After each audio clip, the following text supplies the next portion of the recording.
बहुत समय पहले की बात है। किसी गांव में एक पंडित रहता था। उस पंडित का एक दोस्त था जो कि दूसरे गांव में रहता था और वो जन्म से ही लंगड़ा और गूंगा था। एक दिन पंडित जी अपने घर से उस दोस्त से मिलने के लिए निकले। उनके दोस्त का घर वहाँ से काफी दूर था। वो ज्ञानी पंडित अपने दोस्त से मिलने जा ही रहे थे कि रास्ते में उन्हें एक आदमी मिला। वो आदमी भी उस पंडित के साथ साथ चलने लगा। पंडित ने सोचा कि रास्ता बहुत लंबा है, इस आदमी से बात करते करते रास्ता आसानी से कट जाएगा। ज्ञानी पंडित ने उस आदमी से उसका नाम पूछा। तब उस आदमी ने अपना नाम महाकाल बताया। अब पंडित और महाकाल दोनों साथ साथ चल रहे थे। तभी वे दोनों एक दूसरे गांव के पास पहुँचे। तब महाकाल ने उन पंडित से कहा, तुम चलो, मुझे जरा इस गांव में एक आदमी से कुछ काम है। मैं काम खत्म करके अभी आता हूँ। थोड़ी ही देर में एक भैंस ने एक आदमी को मार दिया और ये खबर पूरे गांव में फैल गई। कुछ ही देर में महाकाल पंडित के पास वापस आ गया।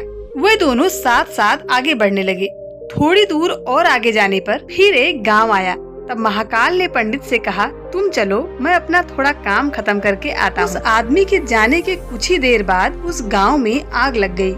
अब वो पंडित अपने मन में सोचने लगा कि ये आदमी जहाँ जहाँ जाता है उस गांव में कुछ न कुछ बुरी घटना जरूर घटती है। अंत में पंडित ने महाकाल से पूछ ही लिया, भाई तुम कौन हो? तुम जहाँ भी जाते हो वहाँ कोई न कोई बुरी घटना जरूर होती है। पंडित की बात सुनकर महाकाल बोला, मैं यमदूत हूँ, मनुष्यों के प्राण हरण करना मेरा काम है। उसके बाद पंडित ने महाकाल से पूछा, अगर तुम यमदूत हो तो ये बताओ कि अगली मृत्यु किसकी होने वाली है? तब महाकाल ने कहा, अगली मृत्यु तुम्हारे उस मित्र की होने वाली है जिससे तुम मिलने जा रहे हो। वो पंडित सोचने लगा कि अगर ऐसी बात है तो मैं अपने मित्र से मिलने नहीं जाऊंगा। ये सोचकर पंडित अपने गांव की तरफ वापस जाने लगा। महाकाल ने पंडित को जाते देखा। तब उन्होंने कहा, जैसा तुम सोच रहे हो वैसा कुछ भी नहीं होगा। होनी एक अटल सत्य है जो होकर ही रहेगी। थोड़ी देर में पंडित ने देखा कि उसका मित्र उससे मिलने के लिए तेजी से आ रहा है। जैसे ही वो पंडित अपने मित्र के पास पहुँचता है, उसे हृदयघात होने के कारण उसकी मृत्यु हो जाती है। इससे उस पंडित को बड़ा पछतावा होने लगा। वो पंडित उन महाकाल से पूछता है, अच्छा ये बताओ कि मेरी मृत्यु कब और कैसे होगी? तब महाकाल ने कहा, तुम्हारी मृत्यु आज से ठीक 6 महीने बाद दूसरे राज्य में फांसी लगने से होगी। पंडित ये बात सुनकर बहुत घबरा गया और वो जल्दी से अपने घर पहुंचा। और वो सीधे अपने राज्य के राजा के पास गया और उनसे सारी बात बताई। तब राजा ने सभी मंत्रियों को बुलाया और इस समस्या का हल पूछा।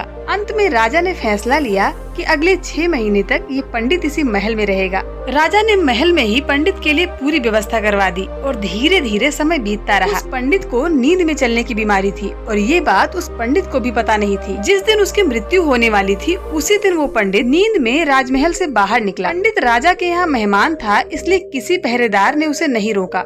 वो पंडित राजमहल से बाहर निकलकर दूसरे राज्य के राजा के राजमहल में जाकर राजा के शयन कक्ष में राजा और रानी दोनों के बीच में सो गया। सुबह जब राजा की नींद खुली, उसने अपने शयन कक्ष में पंडित को देखा। राजा बहुत क्रोधित हुआ और गुस्से में उस पंडित को फांसी की सजा सुना दी। तब पंडित ने राजा को पूरी कहानी सुना डाली, लेकिन राजा को पंडित की बातों पर विश्वास नहीं हुआ। पंडित की बातों में कितनी सच्चाई है, इस बात का पता लगाने के लिए राजा ने दूसरे राज्य के राजा के पास अपने गुप्तचर को भेजा। गुप्तचर वापस आकर पंडित की बातों पर सही का ठप्पा लगा दिया। ये सुनकर उस राजा को अपने दंड के लिए बड़ा पछतावा हुआ। लेकिन उस राज्य का एक नियम था कि एक बार राजा ने अगर किसी को कोई सजा सुना दी है तो बदला नहीं जा सकता। राजा ने राजसभा में बैठक का आयोजन किया और उसमें सभी मंत्रियों को बुलाया और इस समस्या का समाधान पूछा।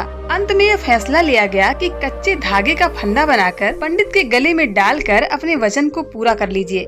कच्चे धागे होने के कारण पंडित की मृत्यु भी नहीं होगी और आपके फैसले की लाज भी रह जाएगी। अगले दिन कच्चे धागे का एक फंदा बनाया गया और पंडित के गले में डालकर खींच दिया गया। सभी ने सोचा कि पंडित को कुछ नहीं होगा। फांसी देते समय धागा तो टूट गया, लेकिन उस धागे से पंडित के गले की नस कट गई, जिसकी वजह से खून बहुत तेजी से निकलने लगा। ज्यादा खून बह जाने की वजह से उस पंडित की मृत्यु हो गई।